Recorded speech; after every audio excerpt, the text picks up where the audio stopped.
So students, primary cell के बारे में हमने ऑलरेडी डिस्कस किया है और उसका वीडियो यूट्यूब पे आप देख भी सकते हैं। सेकेंडरी सेल अभी इस वीडियो में हम डिस्कस करेंगे। सेकेंडरी सेल जो होते हैं इस टाइप के सेल्स है या फिर बैटरीज है जिनका हम बार बार यूज़ कर सकते हैं। मतलब उनको एक बार डिस्चार्ज होता है तो डिस्चार्ज के बाद रिचार्जिंग होगा और रिचार्जिंग के बाद उसका हम रीयूज़ कर सकते हैं। जैसे कि घर का इन्वर्टर बैटरी होता है या फिर कार या फिर बाइक में जो बैटरी होता है वो वाला बैटरी, वो हमारा एक्चुअल में क्या है, सेकेंडरी सेल है। इसका हम बार बार, या फिर आप कोई ट्रांजिस्टर, जैसे पहले रेडियोज़ होते थे तो उसको बहुत देर तक चलाना होता था और उसमें जो सेल यूज़ करते थे वो रीयूजेबल सेल होते थे, है ना। तो वो निकल कैडमियम सेल टाइप की या फिर अल्कली सेल टाइप के सेल होते थे। तो वो सेल जो है उनको हम बोलेंगे सेकेंडरी सेल। तो जो भी सेल या फिर बैटरी जिसका हम डिस्चार्जिंग के बाद रिचार्जिंग कर सकते हैं और उसका रीयूज़ कर सकते हैं बार बार, उसे हम बोलते हैं सेकेंडरी सेल। तो यहाँ पे जैसे लिखा है कि cell that can be recharge and reuse by passing current in opposite direction. ठीक, तो इसको समझने के लिए एग्जांपल देता। तो घर में जो इन्वर्टर होता है हमारे, तो जब पावर कट हो जाता है घर में तो हमारा इन्वर्टर काम करना स्टार्ट करता है और इन्वर्टर के अंदर में इलेक्ट्रोकेमिकल रिएक्शन होगा और उसके थ्रू पावर जनरेशन होगा, इलेक्ट्रिसिटी का क्या होगा, जनरेशन होगा। ठीक है, करंट बाहर निकलेगा और वो करंट एक्सटर्नल सर्किट जो हमारे घर का होगा, जिसको हमने कनेक्ट किया है इन्वर्टर को, वहाँ से फ्लो होगा। तो घर में जितने भी हमारे जितनी कैपेसिटी इन्वर्टर की, उतना वो इंस्ट्रूमेंट को या फिर इक्विपमेंट को चलाएगा, घर के बल्ब्स है या फिर फ़ैन वैन जो भी है। तो उस प्रोसेस को हम बोलते हैं डिस्चार्जिंग। तो हम बोलते हैं कि बैटरी जो है, जो इन्वर्टर हमारा है, वो डिस्चार्ज हो रहा है। डिस्चार्ज हो रहा है मतलब अंदर रिएक्शन हो रही है उसके, और उसके थ्रू करंट एक्सटर्नल इसमें सप्लाई हो रहा है। अब जब वो बैटरी डिस्चार्ज हो जाएगी, जो घर का इन्वर्टर है वो डिस्चार्ज हो जाएगा, और मान लो कि घर का पावर सप्लाई जो है, जो ट्रांसमिशन लाइन के थ्रू आता है, वो आ गया, तो उसके बाद वो पावर सप्लाई करेगा किसको, इन्वर्टर को। तो इन्वर्टर को करंट सप्लाई किया जाएगा।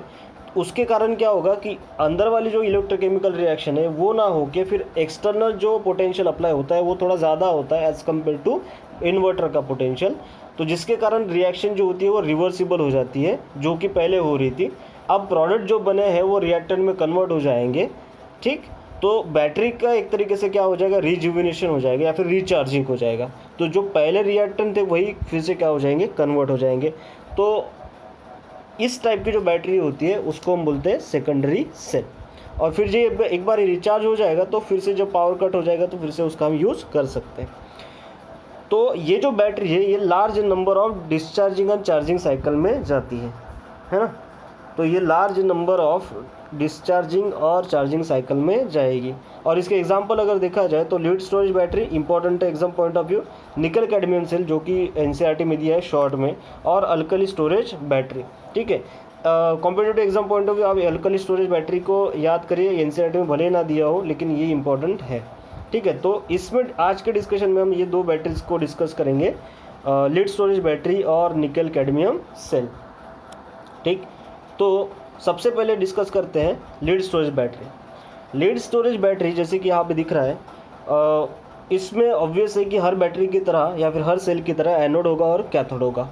तो यहाँ पे एनोड कौन सा होगा और कैथोड कौन सा होगा वो मैं बता देता हूँ एक बार आपको। देखिए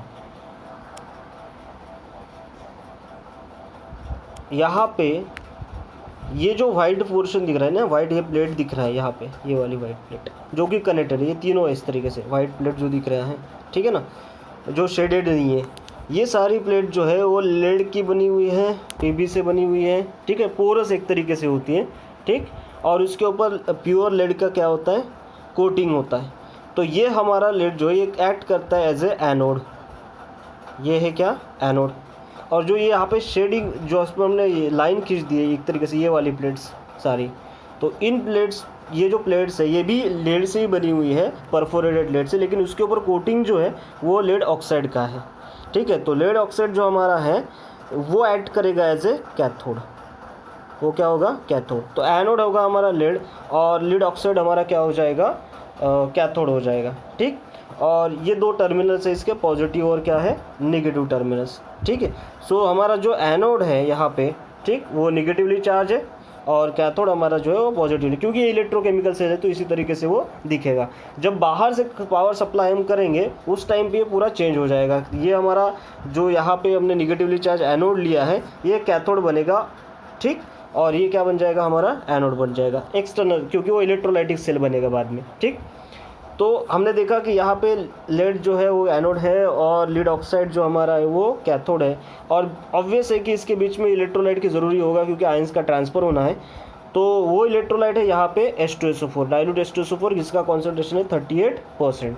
तो ये पूरा सेटअप है हमारे लीड स्टोरेज बैटरी का।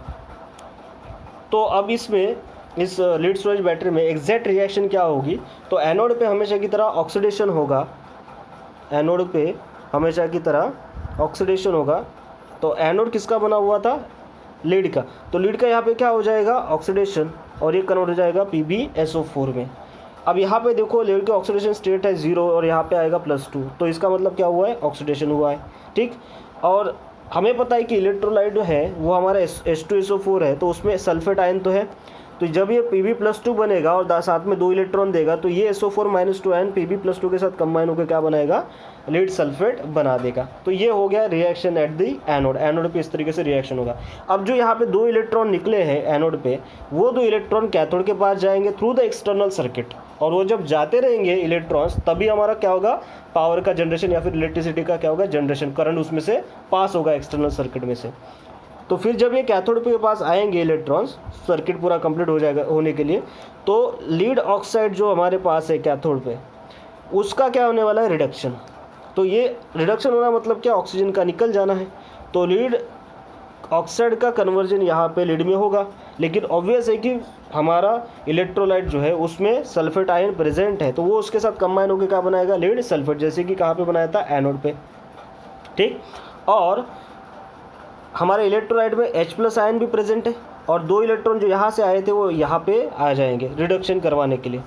तो PbO2 + SO4-2 + 4H+ + 2 इलेक्ट्रॉन जो आए एनोड से, ये पूरा यहाँ पे बना देते PbSO4 + ट्वाइस ऑफ H2O।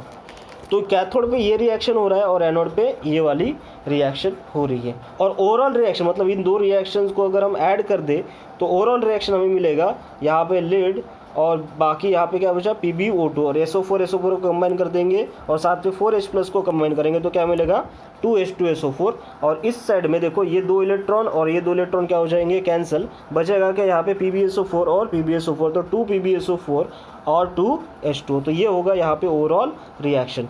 अब ये जो रिएक्शन मैंने लिखा है ये ड्यूरिंग डिस्चार्जिंग है, कब है, ड्यूरिंग डिस्चार्जिंग। डिस्चार्जिंग मतलब जब घर का पावर एक तरीके से ख़त्म हो गया ऐसे मान लो, और इन्वर्टर घर का काम कर रहा है, इन्वर्टर के अंदर रिएक्शन हो रही है, उस बैटरी के अंदर रिएक्शन हो रही है, तो तब की बात है ये कि एनोड पे ये होगा और कैथोड पे ये रिएक्शन होगा और इलेक्ट्रॉन का इस तरीके से एक्सटर्नल सर्किट में फ्लो होकर हमें करंट मिलेगा। ठीक, अगर ये बैटरी रिचार्ज कर रहे होते हम तो उस टाइम पे यही जो कैथोड और एनोड पे रिएक्शन हो रही है ये रिवर्स हो जाती, क्योंकि हम एक्सटर्नली फोर्सफुली हम रिएक्शन करवाते थे, जो कि एनोड की रिएक्शन जो यहाँ पे दिख रही है हो रही है मतलब ये स्पॉन्टेनियस है, ये भी रिएक्शन इस तरीके से हो रही है मतलब ये स्पॉन्टेनियस है। ठीक, अगर इस रिएक्शन को रिवर्स करवाना होगा तो ये स्पॉन्टेनियस नहीं होगी इसका मतलब, तो बैकवर्ड डायरेक्शन में नॉन स्पॉन्टेनियस है। फिर भी अगर इस रिएक्शन को हमें करवाना होगा तो एक्सटर्नली हमें फोर्स अप्लाई करना पड़ेगा, एक्सटर्नल सोर्स से हमें पावर देना पड़ेगा। तो जब हम इन्वर्टर को पावर सप्लाई करेंगे तो उस टाइम पे यही रिएक्शन रिवर्सिबल डायरेक्शन में होगी, non spontaneous reaction reversible direction में हम करवा सकते हैं। तो यही एनोड और कैथोड वाली रिएक्शन रिवर्सिबल हो जाएगी और ओवरऑल रिएक्शन भी क्या हो जाएगा, रिवर्स हो जाएगा। ठीक, तो एनोड और कैथोड पे ड्यूरिंग चार्जिंग क्या रिएक्शन होगी, तो यही रिएक्शन आपको रिवर्स में लिखना है। जैसे कि एनोड पे आप लिखोगे रिएक्टेंट में PbSO4 + 2 इलेक्ट्रॉन और फिर वो कन्वर्ट हो जाएगा PbS + SO4-2। ठीक, अब याद रखिए एनोड पे आप बोलोगे सर हमेशा ऑक्सीडेशन होता है, तो फिर यहाँ पे PbSO4 + 2 इलेक्ट्रॉन कैसे लेंगे, तो वो दिखते टाइम तो रिडक्शन दिखेगा। ठीक, क्योंकि जब हम इलेक्ट्रोलाइटिक सेल को इलेक्ट्रोकेमिकल सेल को जो कि हमारा ये अभी है, इसको जब हम इलेक्ट्रोलाइटिक सेल में कन्वर्ट करेंगे, बाहर से एक्सटर्नल सोर्स से हम जब पावर सप्लाई करेंगे तब, तो एनोड हमारा क्या बन जाता है, कैथोड, और कैथोड हमारा क्या बन जाता है, एनोड। ये मैंने ऑलरेडी आपको बताया हुआ है। तो कैथोड ये बनेगा, तो कैथोड पे रिएक्शन ऑब्वियसली क्या होगा, रिडक्शन बनेगा, और एनोड पे ऑब्वियसली क्या हो जाएगा, इसका रिवर्स में ऑक्सीडेशन हो जाएगा। इसको बता देता हूँ मैं, ठीक, कि एग्जैक्टली देखो यहाँ पे है ना। तो ये एनोड जो यहाँ पे मैंने लिखा हुआ है, ये एनोड कन्वर्ट हो जाएगा किसमें, कैथोड में। मतलब एक्चुअल में जो पहला वाला एनोड था उस वहीं पे रिवर्सिबल रिएक्शन हो रही है, इसलिए मैंने यहाँ पे एनोड लिखा। लेकिन जब एक्सटर्नल सोर्स से हम पावर सप्लाई करेंगे तो ये कैथोड बनेगा, और कैथोड हमारा बनेगा एनोड, ठीक। तो प्रीवियस वाले एनोड पे और जो अभी बना हुआ कैथोड है वही वाला, उस पर रिएक्शन ये रिवर्स में हो जाएगी, और प्रीवियस वाला कैथोड जो अभी एनोड बनने वाला है, जब हम उसको इलेक्ट्रोलाइटिक सेल में कन्वर्ट करेंगे तो ये वाली रिएक्शन हो जाएगी, रिवर्सिबल रिएक्शन है, ठीक। और वो वाला रिएक्शन भी क्या हो जाएगा, रिवर्स हो जाएगा। तो ये ड्यूरिंग है रिचार्जिंग, ठीक। तो ये है अबाउट लीड स्टोरेज बैटरी के बारे में, ठीक। लीड स्टोरेज बैटरी का अच्छा खासा एडवांटेज है, क्योंकि इससे वोल्टेज जो जनरेट होता है वो बहुत ही अच्छा होता है। आपने देखा होगा इन्वर्टर काम करता है तो कितना सारा घर में पावर सप्लाई करता है, या फिर कार है या फिर बाइक्स है, उसमें भी अच्छा खासा पावर सप्लाई होता है, ठीक। सो बड़े बड़े इक्विपमेंट्स को चलाने के लिए हम इस लीड स्टोरेज बैटरी का यूज़ करते हैं, ठीक। लेकिन इसका ड्रॉबैक है कि इसकी हैंडलिंग अच्छे से हम नहीं करवा सकते, क्योंकि इतनी बड़ी बैटरी है, ईजिली आप कैरी नहीं कर सकते, ठीक। अब हम बात करेंगे निकल कैडमियम सेल के बारे में। तो निकल कैडमियम सेल इस तरीके से दिखता है। निकल कैडमियम सेल जैसे कि यहाँ पे दिख रहा है आपको, एक हमारा जो घर में बैटरी आता है जो हम इसमें डालते हैं, जैसे एवरीडे बैटरी है ना, जो हम यूज़ करते हैं क्लॉक्स में, वॉल क्लॉक्स में, या फिर बाकी इंस्ट्रूमेंट, टीवी का रिमोट है वहाँ पे यूज़ करते हैं, ठीक।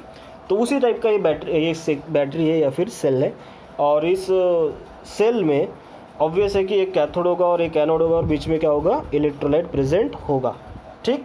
तो हम वही देखेंगे कि कैथोड हमारा क्या होगा, एनोड हमारा क्या होगा, इलेक्ट्रोलाइट यहाँ पे क्या होगा, ठीक। और ये पोर्टेबल है, ये निकल कैडमियम सेल जो है ये क्या है, पोर्टेबल है। आप इसको कहीं पे भी लेके जा सकते हो, इजीली हैंडल कर सकते हो, छोटा सा आता है, ठीक। और इसका यूज़ खास करके हम ट्रांजिस्टर्स में करते हैं, मतलब रेडियो वीडियोज़ में, या फिर कैमरा जो होता है फोटोग्राफिक कैमरा जिसमें हमें बैटरी डालनी पड़ती है, तो उसमें भी इसका यूज़ होता है। इसको बार बार हम यूज़ कर सकते हैं, डिस्चार्ज होने के बाद रिचार्ज कर सकते हैं, ठीक। ड्राई सेल की तरह दिखता है, लेकिन इसका हम क्लासिफिकेशन करते हैं सेकेंडरी सेल में, क्योंकि इसको बार बार हम यूज़ करते हैं। देखो अब इसमें कैथोड और एनोड क्या है वो बता देता हूँ, ठीक। जैसे यहाँ पे देखो सेंटर में जो दिख रहा है ये वाला ब्लू पोर्शन, ठीक, ये हमारा एनोड, और ये एनोड जो है वो किससे बना हुआ है, कैडमियम से। एनोड जो हमारा है किससे बना है, कैडमियम से। और ये जो ब्लैक वाला एक्सटर्नल कोटिंग दिख रहा है, ठीक, ये है हमारा कैथोड, ठीक। और कैथोड जो है वो बना है निकेल ऑक्साइड हाइड्रोक्साइड से, ठीक। Actually nickel oxide hydroxide nickel try hydroxide से ऑब्टेन होता है, ठीक। सो निकेल हाइड्रोक्साइड एक्चुअली में हम लेते हैं, उसका रिएक्शन जब OH के साथ होगा तो निकेल ट्राई हाइड्रोक्साइड बनेगा, और निकेल ट्राई हाइड्रोक्साइड से हमें मिलेगा निकेल ऑक्साइड हाइड्रोक्साइड, ठीक। वो मैं सेपरेटली एक छोटा सा वीडियो बना के आपको बताने वाला हूँ, क्योंकि एनोड और कैथोड की रिएक्शन NCERT में दी नहीं है, एक क्या होने वाला है, तो मैंने उसके लिए सेपरेट वीडियो बनाया कि एनोड और कैथोड पे रिएक्शन क्या हुई है। तो मैं इसके साथ बाद में इसके एंड में पोस्ट कर दूंगा साइमल्टेनियसली। तो यहाँ पे देखो ये हमारे पास क्या है, एनोड, ठीक, कैडमियम से बना हुआ, और यहाँ पे क्या होगा, ऑब्वियसली एनोड पे ऑक्सीडेशन होने का ड्यूरिंग डिस्चार्जिंग, ठीक। और कैथोड पे ऑब्वियसली क्या होने वाला है, रिडक्शन होने वाला है ड्यूरिंग डिस्चार्जिंग। रिचार्जिंग के टाइम पे रिवर्स हो जाएगा, ठीक। ये एनोड हमारा कैथोड बनेगा और कैथोड हमारा एनोड बनेगा, ठीक। और ये जो सेपरेटर है दोनों के बीच का वाइट वाला जो पोर्शन दिख रहा है, ये सेपरेटर मतलब हमारा इलेक्ट्रोलाइट, ठीक। और ये जो इलेक्ट्रोलाइट है ये हमारा बना हुआ है KOH से, ठीक है। जैसे मॉइस्ट पेस्ट लेते हैं KOH या फिर NaOH का, ठीक है। तो KOH जनरली हम इसमें यूज़ करते हैं। तो सेपरेटर जो है, जो हमारा इलेक्ट्रोलाइट भी है वो क्या है, KOH है, ठीक है। तो ये पूरा क्या है setup. Cathode is made up of निकल हाइड्रोक्साइड, ठीक। एक्चुअल में निकल ट्राइहाइड्रोक्साइड से होता है, जो डिकम्पोज होके निकल ऑक्साइड हाइड्रोक्साइड में कन्वर्ट होता है, वही हमारा एक्ट करता है एज ए कैथोड, ठीक। और एनोड हमारा किसका बना हुआ है, कैडमियम से। तो रिएक्शन जो होगा ओवरऑल इस पूरे सेल में जो दिया है आपके NCERT में, तो वो रिएक्शन है ये वाला। ओवरऑल रिएक्शन आपको होगा कि कैडमियम जो है cadmium will be converted into the cadmium oxide. तो ऑब्वियस है कि कैडमियम हमारा क्या था, एनोड था, तो एनोड पे क्या होने वाला है, ऑक्सीडेशन, और बनेगा कैडमियम ऑक्साइड। और निकल ट्राइऑक्साइड जो कि हमारा कैथोड है वो कन्वर्ट हो जाएगा किसमें, निकल हाइड्रोक्साइड में। तो निकल का यहाँ पे पता चलेगा आपको कि क्या हो रहा है, रिडक्शन हो रहा है, ठीक है, क्योंकि ये हमारा क्या है, कैथोड है। और बाद में हमें मिलेगा 2H2। इस रिएक्शन मतलब दो हाफ जो रिएक्शन हो रही है ये एनोड पे और कैथोड पे, ठीक, क्या होगी उसके लिए मैंने सेपरेट वीडियो बनाया है, इसके साथ में मैं इसको पोस्ट कर रहा हूँ, ठीक। तो ये है हमारा निकल कैडमियम सेल।